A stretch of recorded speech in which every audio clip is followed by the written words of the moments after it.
Olá a todos, sejam todos novamente muito bem-vindos a mais um vídeo, a mais um encontro aqui nosso, nesse canal Nas Pegadas de Paulo de Tarso, para podermos falar um pouquinho sobre os conceitos iniciáticos do passado.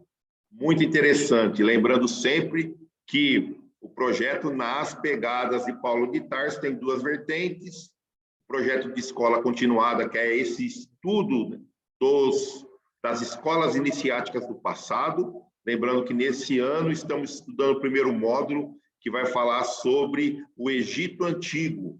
O ano que vem, possivelmente, nós já iniciaremos o ano estudando os conceitos iniciáticos da antiga Índia, né? Da Índia antiga ou do hinduísmo. Vai ser muito legal e espero contar com todos vocês nesse estudo também do segundo módulo. E a segunda vertente desse projeto aqui, Nas Pegadas de Paulo de Tarso, é o Clube do Livro Nas Pegadas de Paulo de Tarso, que distribuímos livros espíritas de romance, de estudos, de reflexões, de ajuda.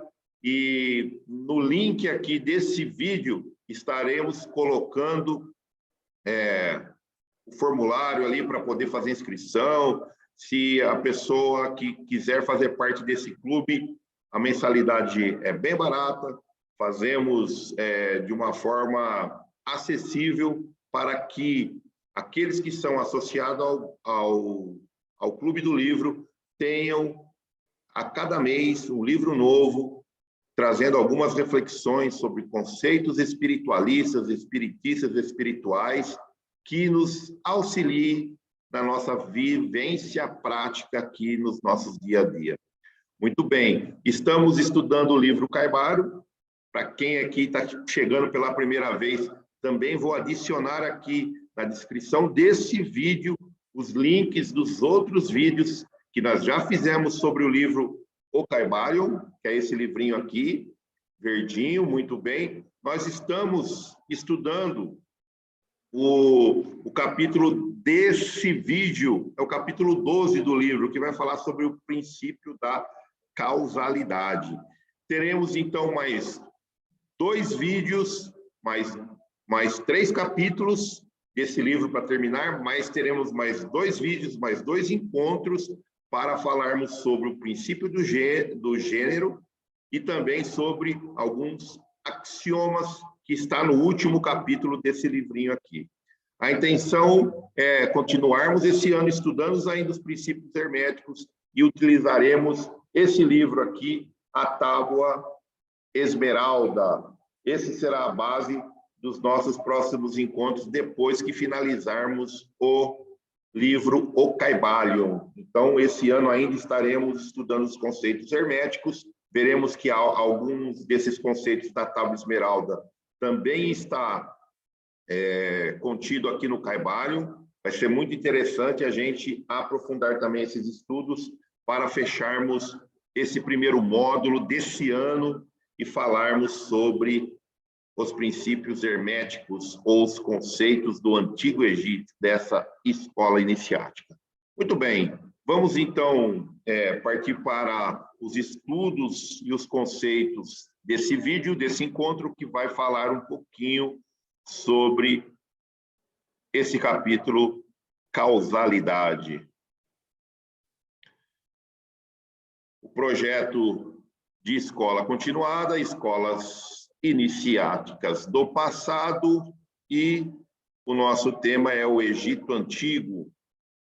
Lembrando aqui que sempre estaremos passando aqui os nossos objetivos de estarmos estudando, é estudar os conceitos iniciáticos em grupo. Isso nós estamos fazendo de forma presencial, no Centro Espírita Alvorada de Luz, ou na Casa Espírita Alvorada de Luz, um domingo sim, um domingo não, às 9 horas da manhã, e também estamos estudando no mesmo domingo à tarde, de maneira online, às 16h30, estudos iniciáticos em grupo. Então, esse primeiro objetivo nós estamos atingindo, trazer os conceitos iniciáticos à vivência prática. Esse também é um dos nossos objetivos com esse projeto de estudo e levar as ações práticas para a sociedade em forma de trabalho através do nosso testemunho. Isso aí ainda não estamos conseguindo desenvolver de maneira efetiva, mas quando trazemos os conceitos para a nossa vivência prática, acabamos por atingir também a sociedade através das nossas próprias ações e dos nossos próprios exemplos. Muito bom. Hoje, esse vídeo está falando do encontro nono, do nono encontro, né, do encontro 9, do princípio da causalidade, que ele ocorreu no dia 26/6, aí, domingo que passou. Muito bem. Então, esse capítulo hoje vai falar sobre a causalidade, causa e efeito, muito legal. Vamos lá para o primeiro axioma que traz esse capítulo, que diz o seguinte: toda causa tem seu efeito, todo efeito tem sua causa. Todas as causas acontecem de acordo com a lei. O acaso é simplesmente o nome dado a uma lei não reconhecida. Existem muitos planos de causalidade, mas nada escapa à lei. Muito interessante aqui que nós já fizemos escola de aprendizes de evangelho, para aqueles que fizeram a escola e estão participando online e presencial. Para aqueles que não fizeram a escola, não podem participar, que estão acompanhando apenas pelos vídeos postados no canal do YouTube Nas Pegadas de Paulo de Tarso, vemos que, para quem fez a escola, fica fácil de entender, ou para quem está estudando o Espiritismo, esse é um dos conceitos, dos pilares básicos do Espiritismo, né? Que são as causas e os efeitos, que o acaso não existe, que tudo tem o seu porquê de acontecer nas nossas experiências, nas nossas vidas. Há sempre algo como fonte daquilo que está acontecendo nas nossas vidas, e esse conceito da sorte, do acaso, até no Espiritismo a gente já tem essa ideia, e essa ideia já vem sendo transmitida há milhares de anos, conforme podemos ver aqui nos conceitos herméticos que remontam a mais de 4.000 anos atrás. Todo princípio de causa e efeito contém a verdade que a lei domina o universo. Nada acontece por acaso. Então, tem uma lei que está dominando em todo o universo os acontecimentos. E a gente vai, durante esse vídeo aqui, tentar esclarecer um pouquinho sobre isso, baseado no livro O Kybalion e nesse capítulo da causalidade. Um exame cuidadoso mostrará que aquilo que chamamos de acaso é simplesmente o modo de exprimir as causas obscuras, as causas que não podemos compreender. A maioria das vezes, nós, quando nos deparamos com acontecimentos, com a nossa vivência prática, às vezes uma observação superficial vai parecer que aquilo foi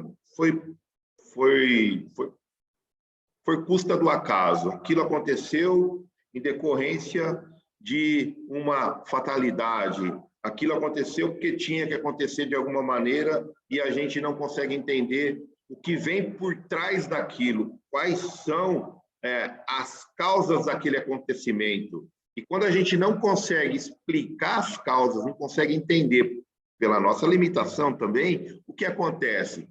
Colocamos a culpa, ou colocamos a causa daquele fato como sorte, como eventualidade, como o acaso, e por aí vai. E aqui o livro traz claramente que as causas que não são explicadas é porque a gente não consegue compreender ainda. Nós não temos capacidade de entender o todo, né? Lembrando o conceito aqui do todo, do Deus, não conseguimos entender o todo. Então, toda vez que nós observamos um acontecimento, uma ocorrência, uma ação, nós estamos fazendo um recorte daquele tempo, mas é um tempo muito estreito.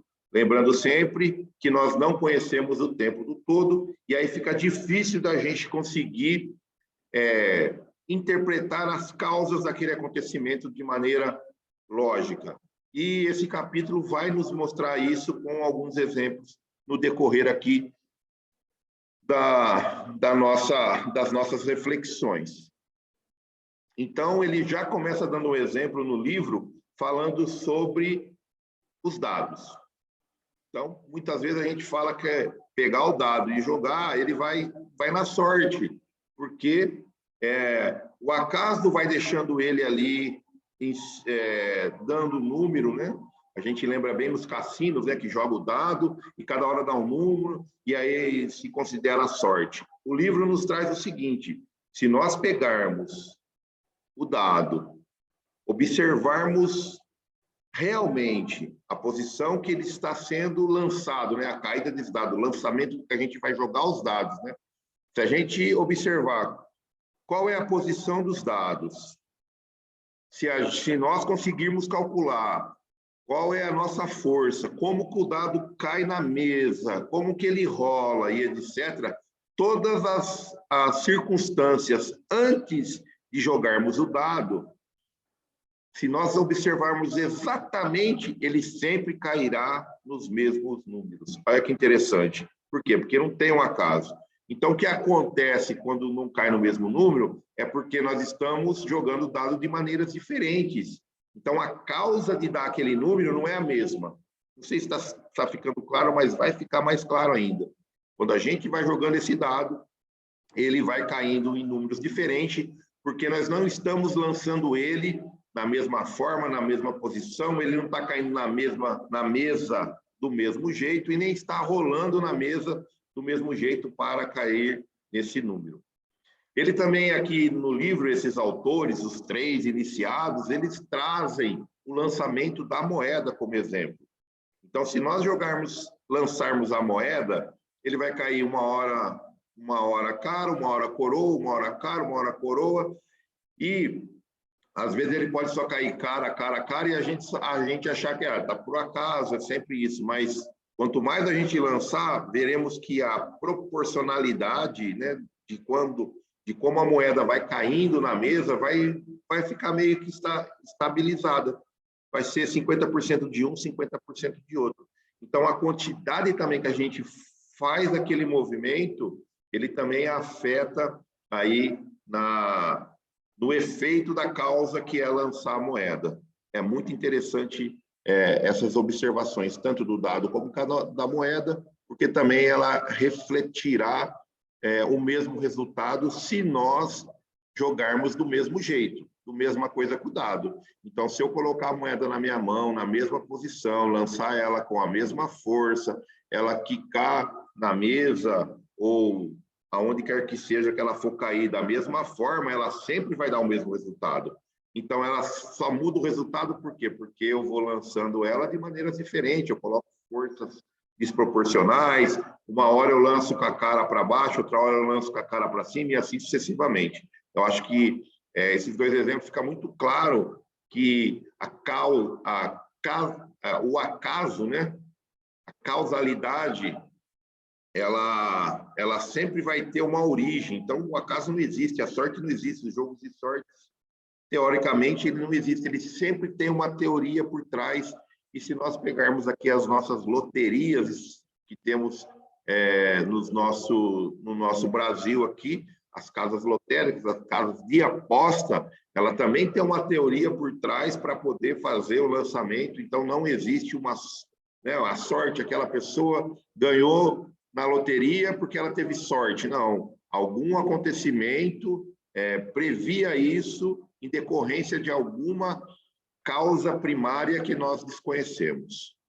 Então, nós espíritas, principalmente, não acreditamos no acaso e na sorte.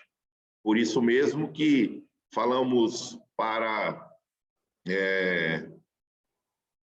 muitos, pelo menos é o meu conceito, né? O jogo do azar, que é conhecido, ou da sorte, que é conhecido aqui, das apostas, quando nós jogamos lá para tentar adquirirmos uma possibilidade financeira maior, para nós que acreditamos fielmente nesses conceitos, isso não é necessário. Se eu tiver que enriquecer em algum momento da minha existência, algo vai acontecer em decorrência disso, e pode até ser um jogo. Um dia eu for lá e falar, hoje eu vou jogar, me deu uma vontade, eu nunca jogo. E aí eu jogo um bilhete e tem milhões de bilhetes e é o meu que dá o bilhete, e isso não é sorte, não é acaso. Eu nunca joguei, mas naquele dia eu senti uma vontade de fazer o jogo e aí eu consegui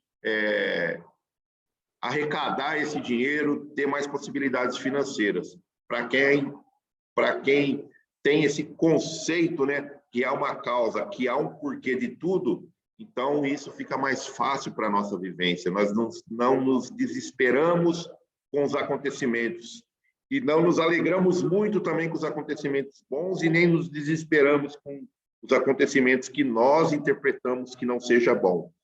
E isso faz com que a nossa vida seja uma vida mais equilibrada, que as nossas emoções se normalizem cada vez mais, e isso nos ajuda na nossa vivência prática do nosso dia a dia.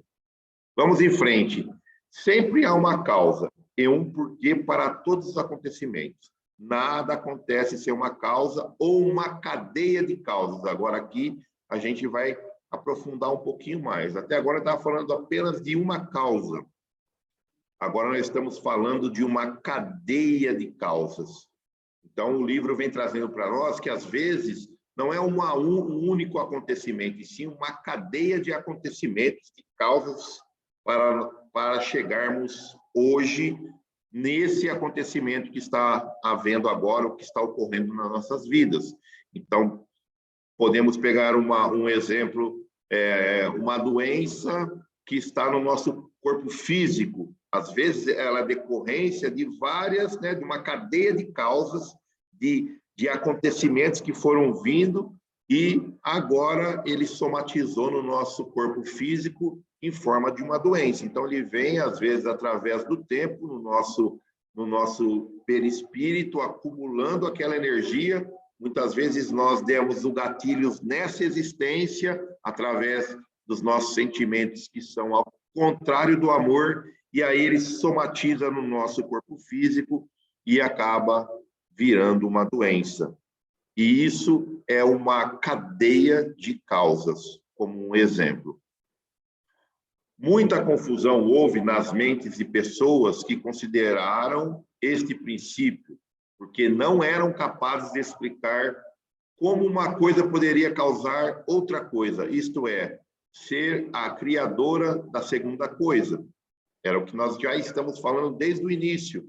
O livro vem trazendo essa passagem para nos alertar, né, que às vezes confunde a nossa mente. Por quê? Porque nós não entendemos o princípio da causa que vai gerar aquele efeito. Nós não temos capacidade ainda nem de uma visão temporal, porque a nossa visão de tempo ela é curta, e não temos nem uma visão nos detalhes dessa cadeia de causas. Então, às vezes, nós estamos só vendo uma e não conseguimos entender a cadeia inteira de causas que vem trazendo aquela ação. Com efeito, aqui ele vem falar um pouquinho, como a matéria, nenhuma coisa pode causar ou criar outra coisa. A causa e o efeito são distribuídos simplesmente como eventualidades. Uma eventualidade é aquilo que acontece ou advém como um resultado ou uma consequência de diversos eventos procedentes. Então, procederam vários eventos lá atrás, e aí eles vêm trazendo essas eventualidades, né? São distribuídos simplesmente como eventualidades. Então, há eventos que acontecem lá atrás, e aqui vem falar da eventualidade. Então, esses efeitos e causas, eles têm diversos precedentes ou procedentes que vêm trazendo essas consequências para o futuro. Então, eles precedem algo para depois vir nos eventos futuros. Nenhum evento cria outro evento, mas é simplesmente um elo precedente na grande cadeia ordenada de eventos procedentes da energia criadora do todo. Há uma continuidade entre todos os acontecimentos precedentes, consequentes e subsequentes. Então, nós estamos marrando essa cadeia, né? Vamos fazer tipo de uma teia, um amarrado de acontecimentos que eles vêm decorrendo do passado, que vem dando as consequências no presente e que no futuro também gerar outras consequências para aquele evento que estamos envolvidos ou que estamos vivenciando naquele período. Aqui o livro traz um exemplo de uma pedra que cai da montanha e acerta um telhado e quebra o telhado. Se a gente pensar assim, de uma maneira superficial, a gente vai falar, isso aí foi o acaso, aconteceu porque a pedra caiu de lá e soltou e quebrou o telhado. Mas para a pedra cair, sempre há uma causa. Então, se a gente for procurar uma macro causa, podemos falar assim, a pedra caiu da montanha porque choveu bastante, veio o sol, choveu de novo, veio o sol, passou anos e anos fazendo esse movimento, né, de água e calor, a pedra ela vai perdendo o seu atrito, a sua aderência, né, ao material ali da montanha, e com o tempo ela pode ir com essa mole esquenta, dilata, contrai, ela vai se soltando do resto daquela montanha e a pedra acaba se soltando. E se ela está numa montanha, pela lei da gravidade, o peso dela vai fazer ela rolar montanha abaixo e vai acertar o telhado. Então, olha quantas causas que eu estou colocando nesse evento, nesse pequeno exemplo aonde a pedra cai da montanha. E também, se a casa não tivesse sido construída ali, o telhado da casa não tivesse construído ali no pé da montanha, também o telhado não seria destruído se ele estivesse um pouco mais longe, porque a hora que acabar a inércia aí dessa gravidade, desse movimento de queda, a pedra ia se estabilizar e não ia quebrar o telhado. Então, só quebrou o telhado porque também a casa foi construída bem próximo da montanha. Então, veja só quantas causas a gente pode alencar dentro desse pequeno exemplo. E isso é no macro, na macro observação. Porque se a gente for na micro observação, a gente vai ver que antes de ter a chuva, de ter o sol, teve movimentos de placas tectônicas para poder fazer a formação dessas montanhas através desse movimento,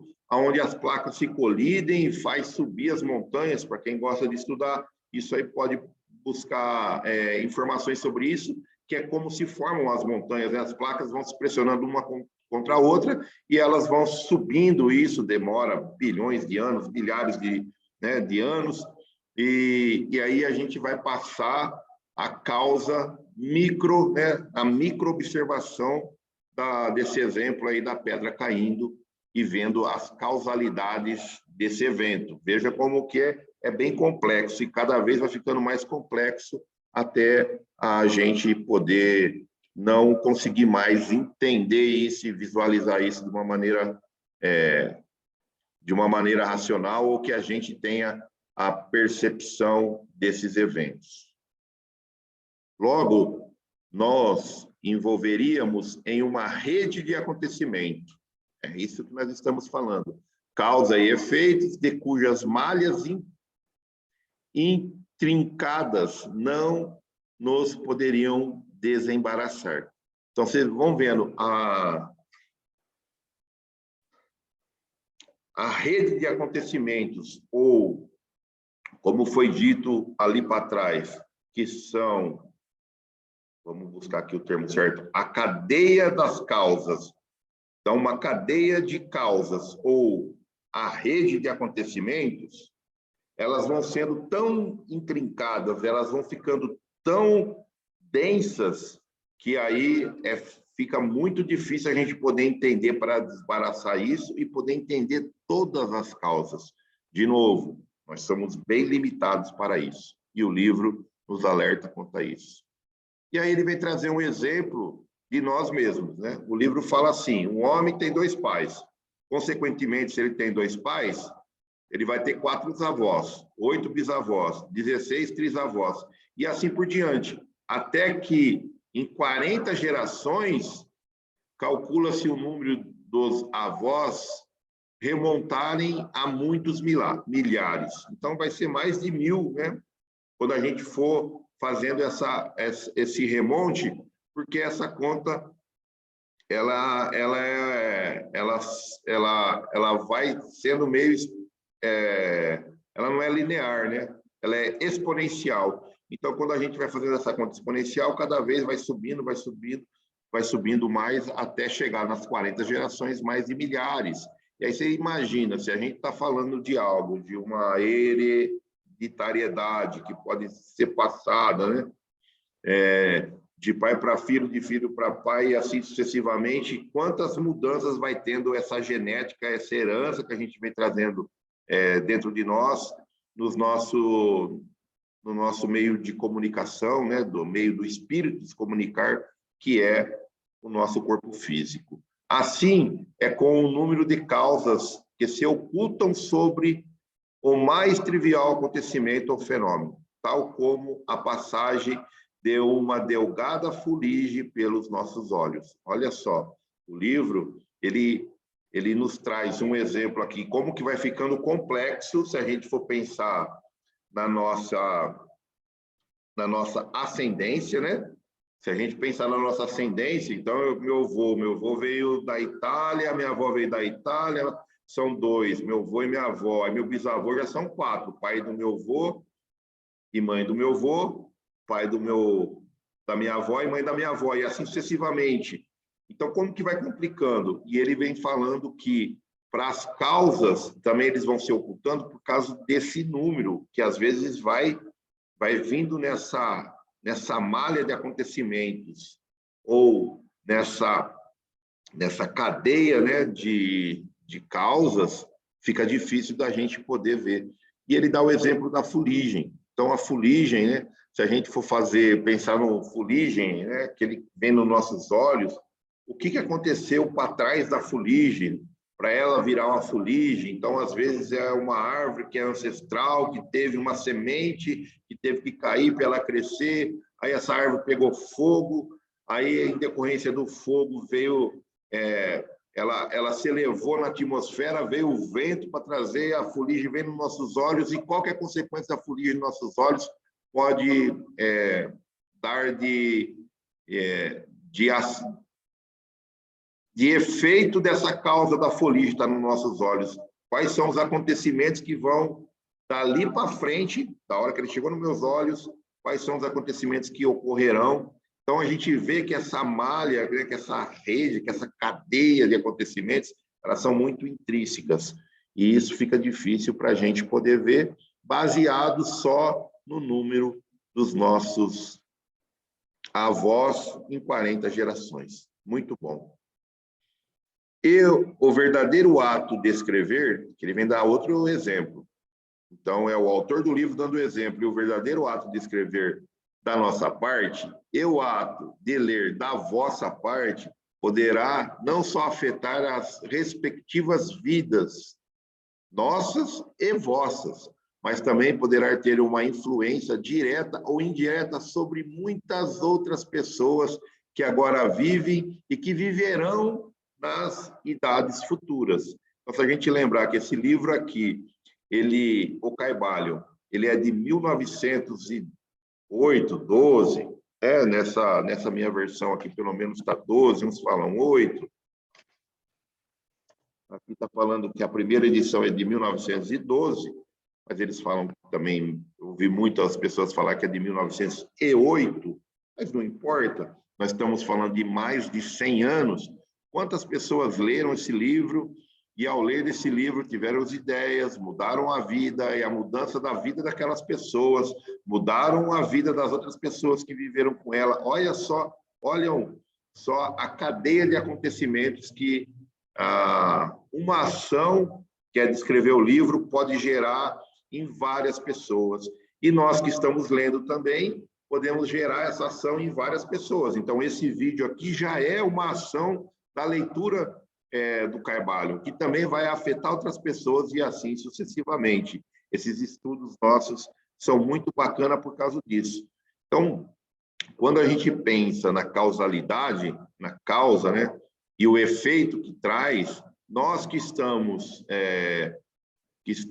iniciados nas escolas de aprendizes do Evangelho, temos bastante visão sobre isso, porque tudo que nós fazemos vai gerar uma consequência, podemos chamar de consequência, né? Ou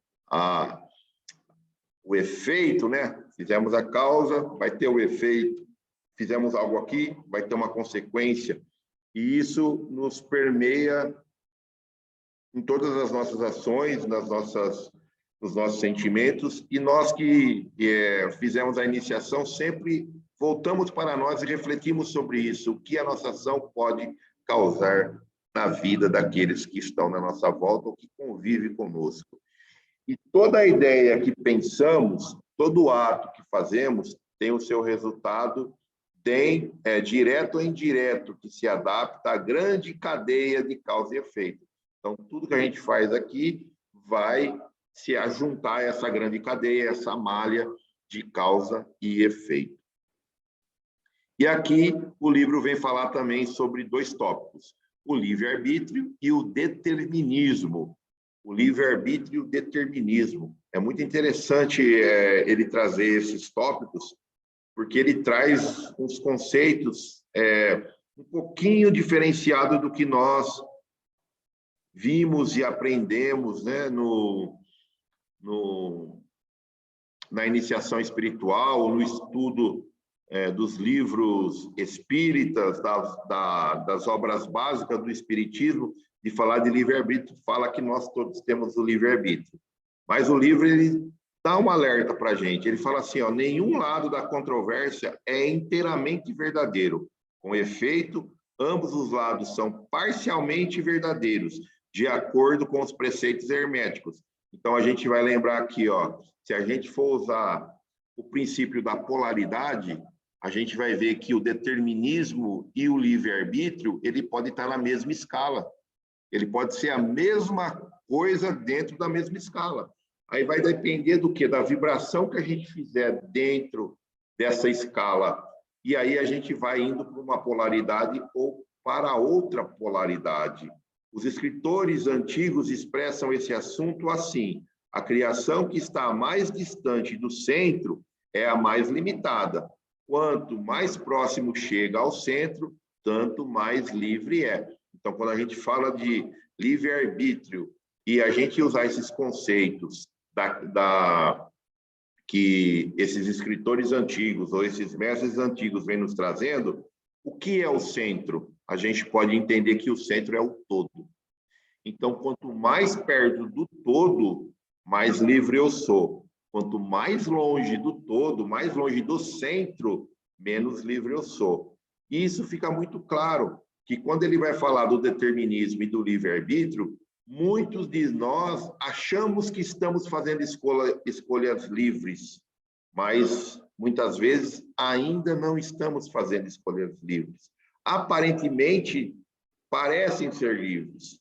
Eu lembro que tem uma questão no Livro dos Espíritos, quando a gente vai falar do Espiritismo, que ele vem perguntar se os espíritos que estão na nossa volta, nós como espíritas, né? Se os espíritos que estão na nossa volta influenciam na nossa vida. E a resposta é muito mais do que imagineis. Quer dizer que, às vezes, nós estamos sendo só marionetes. Por quê? Porque nós não dominamos os princípios. Nós não dominamos a nós mesmos. Por isso que esses estudos iniciáticos, por isso que quando fazemos escola de aprendiz do Evangelho, o primeiro preceito é o preceito socrático, que vem lá de trás já, conhece-te a ti mesmo. Então, Sócrates já vinha falar, conhece-te a ti mesmo. Nós precisamos, primeiramente, conhecer a nós mesmos, para com estudo, exercícios, vivência, testemunho prático, nós possamos dominar a nós mesmos, os nossos sentimentos, dentro desses princípios herméticos que estamos estudando aqui. E aí vai ser fácil a gente mudar o ritmo, mudar a polaridade, a vibração, termos o conceito do mentalismo, tudo isso, né, junto e dominado, vai fazer com que nós não sejamos tão determinismo, não sejamos tão marionetes e meio que estamos meio no determinismo de certa forma. E veremos isso aqui a seguir aqui, porque é assim que funciona. Uma coisa que nós temos que ter em mente é que os mestres, eles podem mudar esses prazeres, essa vontade, em outros, no lado oposto do polo mental. Olha só, a gente lembra quando estudamos polaridade, e os mestres poderiam mudar a vibração, mudar o polo de vibração, aonde até influenciando terceiros, né? Então, ele é capaz de querer por querer, sem querer por causa das condições, das emoções do meio, sem tendências ou desejos, sensações ou sugestões. Por que ele está falando isso? É muito interessante. Porque a hora que a gente vai falar aqui do determinismo e do livre-arbítrio, ele comenta no livro que a maioria das vezes nós achamos que fazemos as coisas porque nós queremos. Mas o que é o querer? Fazemos porque eu tenho vontade. Mas qual que é a vontade que você tem? Essa vontade que você tem, ela está envolvida aqui em emoções, em desejos, em sensações, em sugestões.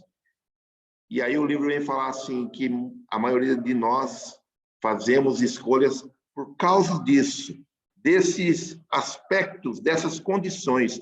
E isso, aparentemente, parece o livre-arbítrio. Mas, na verdade, os mestres possuem o livre-arbítrio, por quê? Porque eles dominam isso. Eles fazem, porque querem. E esse querer não está com uma causa em condições, em emoções ou em tendências e desejos. E isso fica bem fácil da gente entender, que muitas vezes nós fazemos a escolha por reações de alguma outra coisa, não porque a gente quer. E aí a gente pensa, nossa, eu não devia ter feito aquilo. Então, se eu fiz algo em decorrência, né, de um desejo, de uma emoção, não foi porque eu fiz querendo, com a minha mente, ou com a minha intenção ali focalizada. Foi por reação a algo. E a maioria das vezes nós trabalhamos na reação de algo. Então, ele coloca também o exemplo do jogo do xadrez, para explicar justamente esse conceito do determinismo ou do livre-arbítrio, falando que a maioria de nós somos apenas os peões do jogo do xadrez, enquanto que os mestres, eles já entendem como que são as regras do jogo do xadrez. E aí eles conseguem atuar nas regras e não no jogo em si. Olha só, por enquanto nós estamos atuando no jogo, mas os mestres, aqueles que dominam os conceitos herméticos, aqueles que conhecem profundamente esses ensinamentos milenares, eles conseguem atuarem nas regras do jogo e não apenas no jogo. Não sei se está bem claro, pelo menos para mim está, nós estamos aqui jogando, mas seguindo certas regras já estabelecidas. Mas os mestres, eles conseguem atuar nas regras para que o jogo seja consequência da sua atuação nas regras. Muito interessante. Olha lá, os mestres, conhecendo a regra do jogo, elevam-se acima do plano da vida material e, colocando-se em relação com as mais elevadas forças da sua natureza, dominam as suas próprias condições, os caracteres, as qualidades e a polaridade, assim como o meio em que vive. E deste modo, tornam-se motores em vez de peões, causa em vez de efeito. Então, ele atua direto na regra, ele vai ser a causa dos efeitos, e não apenas peões seguindo os efeitos da causa. Muito interessante para a nossa reflexão, que nós possamos refletir sobre isso, cada um de nós conosco mesmo, e tentar chegar dentro de nós algum conceito que nos auxilie no nosso dia a dia. Os mestres também, eles não escapam da causalidade dos planos mais elevados, mas concordam com as leis superiores e assim dominam as circunstâncias no plano inferior. Eles formam parte consciente da lei, sem quererem, sem serem simplesmente instrumentos. Enquanto servem aos planos superiores, governam no plano material. Então, eles seriam, eles estariam, esses mestres, tendo as consequências ou os efeitos das causas de planos superiores e não do plano da matéria. Por eles dominarem isso, eles acabam sendo aqueles que regem as causas no plano da matéria, e nós ainda como peões estamos apenas seguindo o nosso livre-arbítrio, apesar desse determinismo estar por trás. Porém, tanto nos planos superiores como nos inferiores, a lei está sempre em ação. Não há coisa do caos, do acaso. Não há coisa do acaso. Então, o acaso nunca vai existir. Tanto em qualquer plano que for, sempre terá uma causa para um efeito. Os preceitos herméticos ensinam que o homem pode usar a lei contra a lei e que a vontade superior prevalece sobre a vontade inferior, até que, por fim, procure refúgio na própria lei e olhe com desprezo as leis inferiores. É muito profundo, né, essa frase contida no livro, falando que esses preceitos herméticos, a gente pode usar uma lei contra outra, não é uma lei contra que é para poder neutralizar, mas sim a gente usa a lei contra a outra, seria utilizar uma lei para poder atenuar as energias dessa lei e modificá-la. Então, até no mentalismo fala muito isso, né, que a gente pode usar os nossos poderes mentais para modificar essas leis do ritmo, polaridade, vibração, causalidade, todas elas a gente pode usar, nos apoiando em outra lei, para podermos interferir naquela lei, e ele usa essa palavra, né, lei contra as leis, para podermos, assim, buscarmos o nosso querer, e não sermos mais peões, e sim buscarmos ser cada vez mais livres e atuarmos nas regras do jogo, não apenas durante o jogo. Aí agora, partindo aqui para o nosso cruzamento de ideias, né, que a gente sempre gosta de trazer, o que os conceitos herméticos e a gente encontra naquela linha, né, hebraica, cristã e espírita, que vem o nosso berço aqui religioso, né, começou lá com os hebreus, passou por Jesus e chegou ao espiritismo, e nós, espíritas cristãos que somos, temos essa verticalidade desse entendimento, e aí cruzamos um pouquinho com os conceitos egípcios.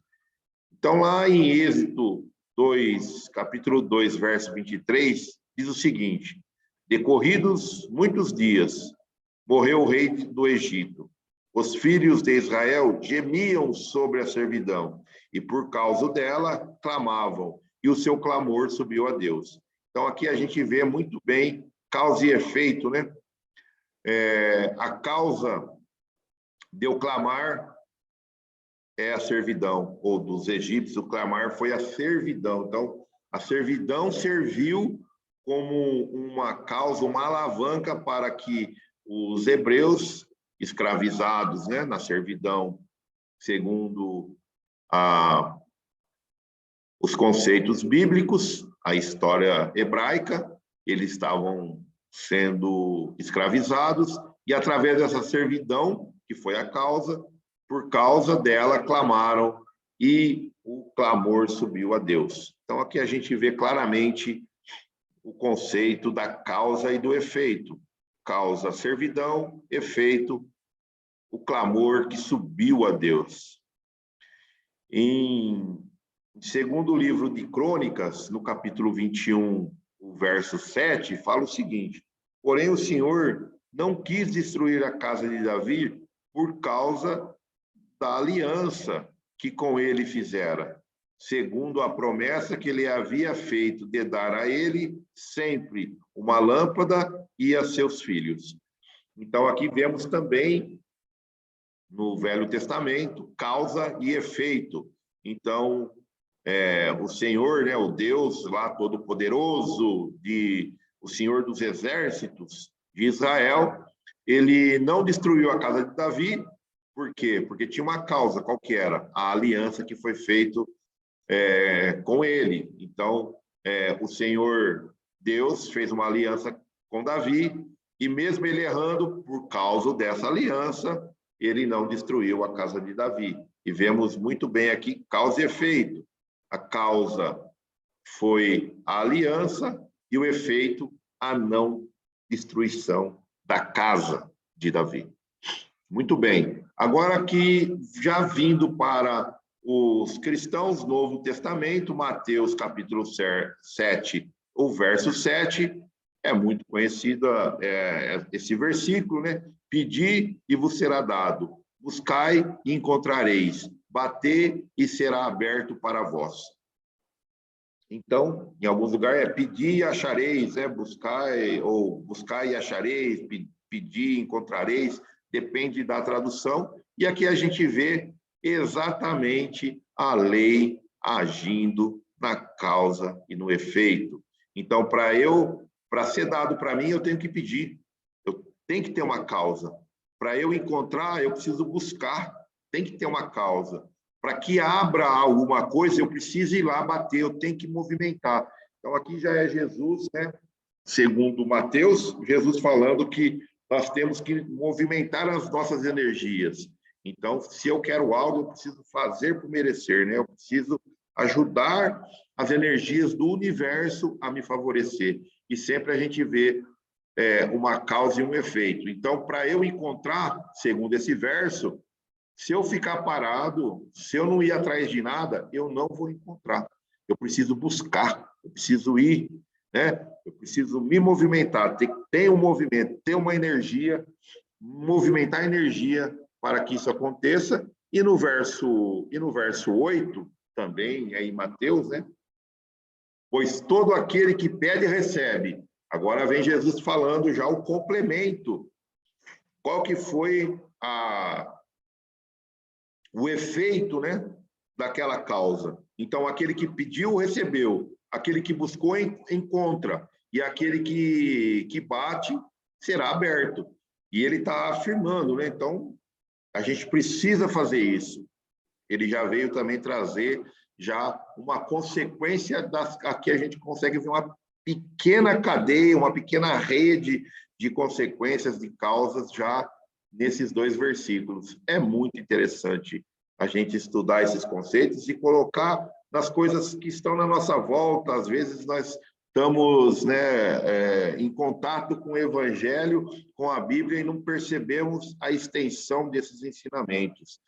Em Mateus ainda, 26, verso 52, Mateus traz o seguinte: pois então, Jesus lhe disse, retorna a tua espada para o lugar dela, pois todos os que tomam a espada morrem pela espada. Então, todos aqueles que pela espada fere, pela espada será ferido. Depende da tradução que a gente encontrar na nossa Bíblia. Mas já é Jesus falando aqui para Pedro, né? Bainha sua espada, né? Guarda a sua espada, cuidado aí, porque todo aquele que ferir com a espada, todo aquele que fere com a espada será ferido pela espada. É muito legal a gente ver ação e reação, né? Causa e efeito. Então, a causa da gente ser ferido é ferir com a espada. E aqui a gente também vê essa causa e esse efeito dentro dos versos. E tem muito, gente, tem muita coisa lá, tanto no Velho Testamento como no Novo Testamento, falando sobre causa e efeito. Aqui a gente vê na primeira carta de Pedro, né, primeira epístola de Pedro, no capítulo 4, no verso 8, mas, sobretudo, tende ardente caridade uns para com outros, porque a caridade cobrirá a multidão de pecados. Então, quando eu tenho caridade, ela vai cobrir a multidão de pecados. E aí eu vou pegar esse versículo para falar um pouquinho sobre o determinismo e o livre-arbítrio, né? A gente pode, através do nosso livre-arbítrio, mudar as regras do jogo, não sermos só os peões dentro do tabuleiro do xadrez. E nesse versículo fica, para mim, pelo menos, fica muito claro isso. Então, eu posso cobrir a minha multidão de pecados que está aqui dentro de nós através da caridade. E aí eu vou ter uma causa, caridade, reagindo nos meus pecados e levando aquele conceito que eu vou voltar aqui para mostrar para a gente, para ficar bem claro o que eu quero falar, que é sobre essa parte aqui, os acontecimentos precedentes, consequentes e subsequentes. Então, quando a gente vem aqui e vai falar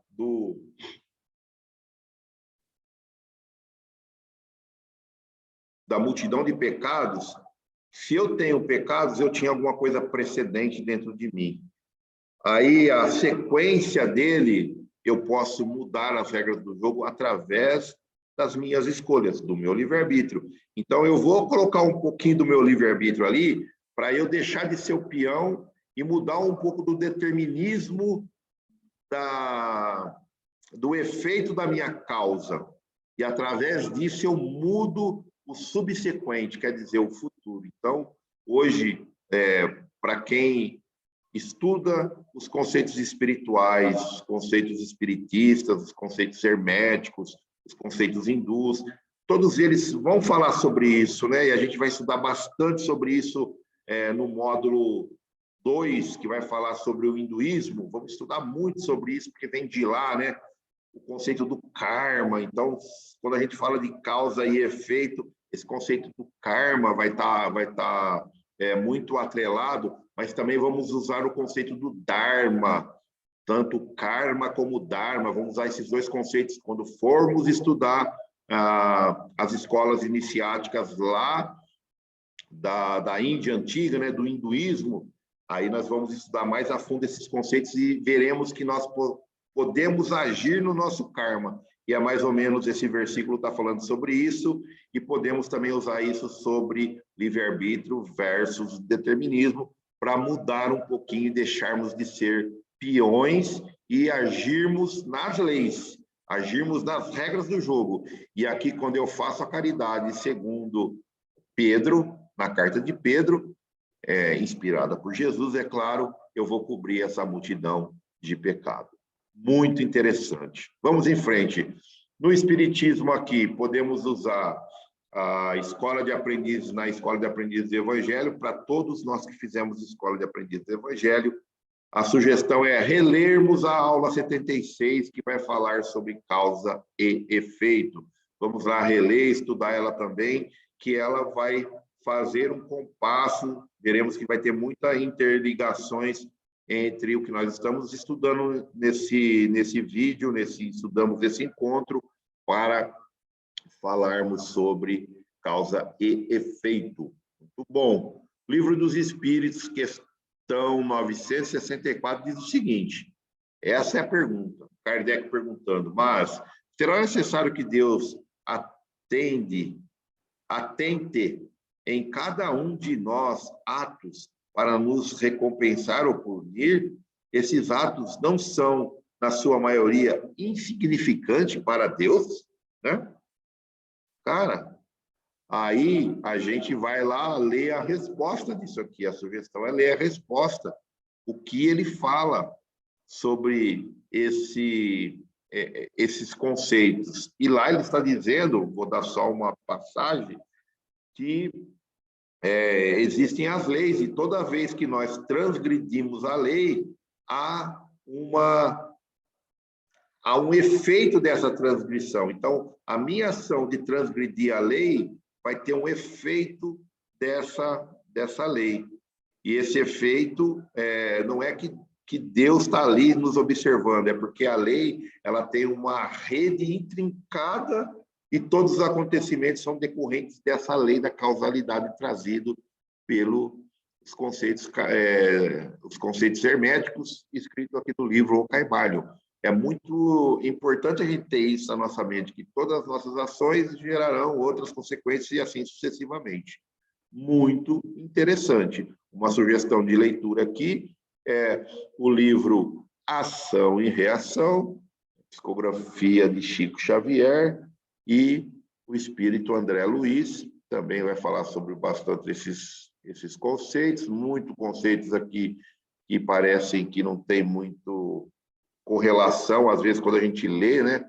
Porque ele é um livro meio romanceado, vamos assim dizer, tem uma história ali por trás, mas quando a gente se atenta para os detalhes que André Luiz está escrevendo, quando nós temos a capacidade de vermos os ensinamentos ali contidos, veremos a profundidade dos conceitos que estão escritos nesse livro Ação e Reação, apesar de a gente estar tratando aqui como causa e efeito, e é muito importante a gente fazer uma pequena distinção, que eu gosto muito de colocar, pelo menos esse é o meu ponto de vista, de colocar esse entendimento da diferença de causa e efeito, que é muito mais alinhada, pelo menos aos conceitos espirituais. Toda causa, né, vai ter um efeito, mas eu posso interferir no efeito dessa causa, enquanto que se a gente se apegar ao conceito ação e reação e tentarmos nos linkar à lei de Newton, né, falando que toda ação vai ter a reação, que toda energia vai voltar na mesma intensidade, na direção contrária. O exemplo da bola que a gente joga na parede, joga a bola na parede, ela vai voltar para nós na mesma intensidade e no movimento contrário do que eu joguei, mas na realidade a lei espiritual ela não é restrita e fixada apenas nesse conceito da ação e reação que ela vai voltar para mim. Ela pode até voltar para mim, mas eu consigo interferir no efeito que da causa que foi gerada através da minha intenção, através do que nós estudamos aqui hoje, através das minhas escolhas micros, vamos falar assim, micros escolhas que eu faço aqui para poder gerar consequências na minha vida futura. É muito legal quando a gente põe isso na nossa mente e consegue trazer isso para a nossa vivência no dia a dia. Conhecer os conceitos, a gente vai lendo, vai tentando pôr na nossa mente, é uma coisa. Colocá-los em prática é outra coisa bem diferente. Eu gosto sempre de falar aqui, conhecer o caminho, a maioria de nós, às vezes, já até conhecemos. Trilhar o caminho é outra coisa totalmente diferente. E é nisso que nós estamos propondo nesses estudos. Além de conhecer, trilhar o caminho. E temos que nos esforçar para isso. Muito bom. Então, estudamos aqui esse sexto princípio da causalidade, o princípio que está presente na nossa vida toda hora, todo momento, né? São causa e efeito a todo momento.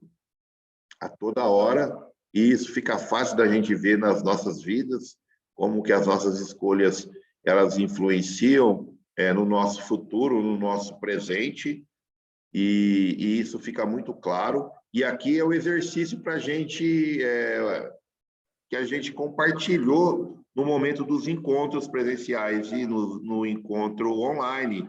Se realmente observo esse princípio agindo em minha vida e sei utilizar isso a meu favor. Isso aqui foi o momento da partilha, quando nós, em grupo, quando estudamos esse princípio, tentamos estudar o princípio e ir fazendo esse exercício prático de observar esse princípio na minha vida, o que a minha escolha vai me levar, e se eu consigo não ser apenas o peão do tabuleiro de xadrez, mas se eu consigo interferir na regra do jogo para poder mudar o jogo. Muito interessante esse conceito e espero que tenhamos todos fixado ele na nossa mente. Muito bem, o nosso próximo encontro, o nosso próximo vídeo vai tratar do 7º princípio, o princípio do gênero, e está ao nosso redor e interagimos constantemente com esse princípio do gênero, e o exercício que propomos aqui para a gente ir fazendo durante o estudo do capítulo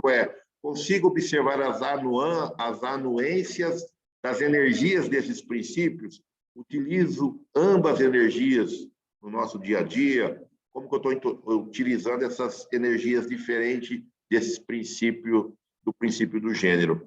É isso aí, pessoal. Eu agradeço a todos. Até o nosso próximo encontro.